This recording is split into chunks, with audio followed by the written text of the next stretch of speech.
Hey everyone, I got a question for you. Have any of you ever wanted to make a little bit extra cash on the side? I know I have. I myself have done a lot of different jobs around to make some extra cash. I was a blackjack dealer. I was an auctioneer. How about 105? 105, we got 105 right here, 110, 110, we got 110 right there, 120, 120, we got 120. And I've delivered for many different delivering companies. So I thought it'd be fun to go over all the different delivery companies I work for, which ones worked out for me, which ones did not, and the pros and cons of each one. In this video, you'll see the pros and cons of working for each one of those delivery companies. So when I first started doing delivering, I started in the Seattle area, but then when I moved to Arizona, I switched down to the Arizona area. So these companies are based on those two areas. Keep in mind that these experiences are just my personal experience. Yours might be totally different. This is also my own personal opinion. You may have great luck on another delivery company that I did not, or vice versa. And we'll start off with Postmates. This was the first delivery company that I worked for. We'll start with the pros. The first thing I want to bring up is that it's very easy to sign up. You fill out some information on yourself, you take a picture, and wait for a background check to clear, and then they mail you everything you need to do it. The whole process took about 2 weeks. The second cool thing is that you can do Postmates any way you want. In a car, on a motorcycle, on a bike, even walking if you want. I like that they have that option, but keep in mind if you choose walking or biking, or one of the slower options, that you will only get orders within a half mile from where you are. So, if you want a bigger area to cover, I do a motorcycle or car. The next thing I want to bring up is that you don't have to follow a schedule with Postmates. You can turn it on and off whenever you want. I really like that freedom, especially if you don't always know when you're going to have some free time. The map also has hotspots on it, where you can see where there have been a lot of orders. So if you go to the area, you have a better chance of getting an order. Postmates also has instant payout, which is really handy. Now let's get to the cons. When I did Postmates, I noticed that the payouts weren't always very high. Sometimes I only got $4 for an order. The tips weren't always great either. After they receive an order, the customer has the option to tip you on the app, and sometimes they wait a long time to tip you or just completely forget altogether. I also noticed a lot of slow times with Postmates. I would wait over an hour sometimes for an order to show up. Keep in mind that the best time to do any of the food delivery apps is the lunch rush between 11 a.m. and 2 p.m. and the dinner rush between 5 p.m. and 8 p.m.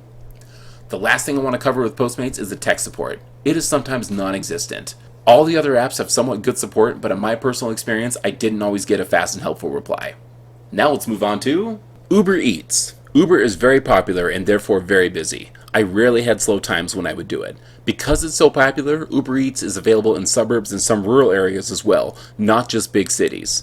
On some of the other apps, I would have to drive to a busy part of town to get more orders, where Uber, I could just sit on my couch and wait for an order to show up. Like Postmates, you can do Uber on a bicycle as well, but keep in mind, if you choose the bike option, you will only get orders about half a mile away from where you are. Uber also has instant payout, and you don't have to follow a schedule either. You can do it whenever you want. Alright, now the cons. For me, Uber was a pain to sign up for. It took forever. So long that I actually went to the Uber headquarters and just had them sign me up on the spot there. When I moved to Arizona, I had to sign up all over again, which meant I had to go to the headquarters again and have them transfer everything over, which I had to do twice because the first time, for whatever reason, it didn't work. Uber is the only company on this list that has a vehicle requirement. If you do Uber Eats for them, you have to have a car that is 1998 or newer. The payouts with Uber were sometimes low as well. On some orders, I would only get about $4, which makes it hard to stay motivated, especially when each order can take up to an hour to do sometimes, depending how far away the customer is and if the restaurant is ready for you when you get there. You're also graded with Uber. When you pick up an order and drop it off, the restaurant and the customer both rate on how you did. So always maintain a kind of professional manner when you do it. The next company that I did was DoorDash. I only did this one for about a month because I already had so many other companies I was working for, I didn't need to do this one as well. But I still thought DoorDash had a couple cool features. DoorDash was easy to sign up for and the app is very user-friendly. The app shows hotspots where there have been a lot of orders as well, so that made it easy to decide where to drive for more orders. DoorDash separates where they deliver by regions on a map, so you'll never have to drive too far away for a restaurant or a customer, which has helped on gas money as well. As far as the cons go, you had to schedule a time to do DoorDash, and you had to schedule about a week in advance to do it. One reason I stopped doing DoorDash is that I could never find an opening in my region to do it because it filled up so fast. This could vary by region and where you live. The payouts on DoorDash weren't the best. I'd say the average amount of order was $7 to $8 per order. DoorDash has an instant payout option, which is nice, but it costs you $1.99 every time you cash out. And when you're making $7 to $8 in an order, that adds up after a while. Now to my personal favorite, Grubhub. This is the one I do the most. In my region and in my own experience, I have made the most money with Grubhub than any other delivery company. Grubhub is very busy and the payouts and tips are for the most part very good as well. The driver care system that they have set up is fantastic for any kind of questions or problems that you might encounter. I'd say it's the best out of any of the other companies. The app is very user-friendly as well. Now the cons. Grubhub gives you a time on when you're supposed to be at the restaurant and when you're supposed to deliver the order to the customer. The time is usually reasonable, but sometimes I get an order and the time to get to the restaurant has already passed. This usually means that another driver canceled the order and now you have to deliver it, which can be frustrating to the customer because they were expecting their order a lot sooner. Grubhub has made improvements to this recently where if you don't start an order within 10 minutes of getting it, they just transfer that order to another driver.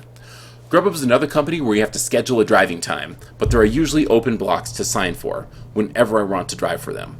You can usually just turn on the app whenever you want, but people who schedule the drive time always have priority over you. Grubhub was okay to sign for, but when I transferred to Arizona, it took them forever to transfer me over to this region. It is not like Postmates where you can just turn it on anywhere in the country and it will work. I had to call 3 times to finally get me transferred. You have to drive for them at least once a month or you get deactivated and you'll have to call support and get reactivated. And as I said earlier, this can take a couple weeks for it to finally happen. Grubhub is an instant payout option, but it does cost 50 cents every time you do it. Now to Instacart. Instacart is a great change of pace from just driving around and picking up food at restaurants for people. This one you actually go shopping in grocery stores for people. It is easy to sign up for and you don't have to schedule a block to drive for them. Just turn it on whenever you want. Instacart has a unique feature that no other app on this list has, where you can actually pick and choose what orders you want to do. When you turn on the app, you'll see a list of what orders are available right now and you can just click on it and be on your way. They tell you what store it is and how much you'll make for it and how many items you'll have to shop for. This is great and lets you decide if you want to do a quick small order or a big order for more money, but it would take longer to do. You learn very quick with Instacart that every store does not look the same. This caused me to get lost in stores sometimes when you're trying to find an item. This can be especially frustrating because you are timed on how long you're shopping for and graded on how fast you did the order. The customer can also text you while you're doing the order to change, add, or delete something on their list, which can be annoying, especially when you thought you were almost done with the order. Remember, you are working for tips and you are rated on how well you did, so always keep a professional attitude when you're working. Some of the orders you receive will have heavy items, and sometimes you'll have to carry those items upstairs to get to the customer's home.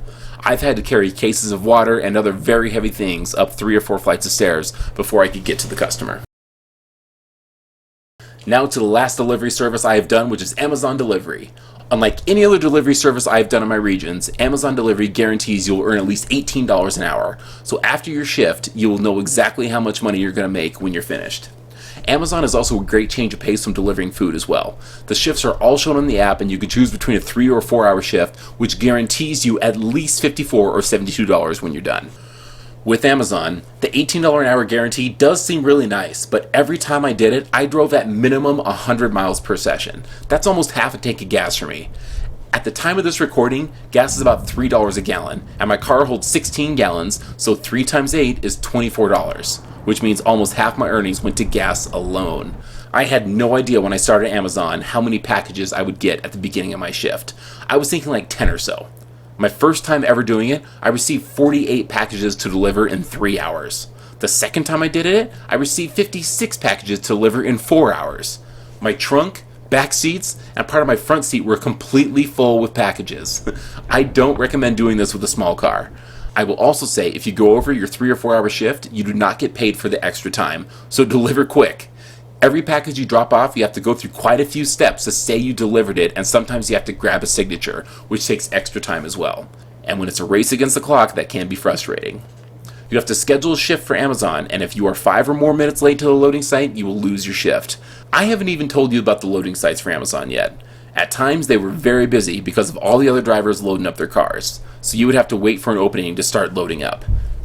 They give you a paper on when you start loading up your car of exactly how many packages you should have, and you need to scan everything at the loading site, and if they don't match, you need to contact their supervisor and get it straightened out before you drive off and start delivering. I think I only got a perfect match twice out of all the times I did it. Alright, and I think that sums it up. If you have any other questions, please put them in the comments below and I'll do my best to answer them. And I think that is pretty much it. Thank you so much for watching. Be sure to like and subscribe, and I'll see you next time. Thank you. In this video, you'll see the pros and cons of each video that I made. I'm an idiot. In this video, you'll see the pros and cons of each video. Oh my god, I've done it again.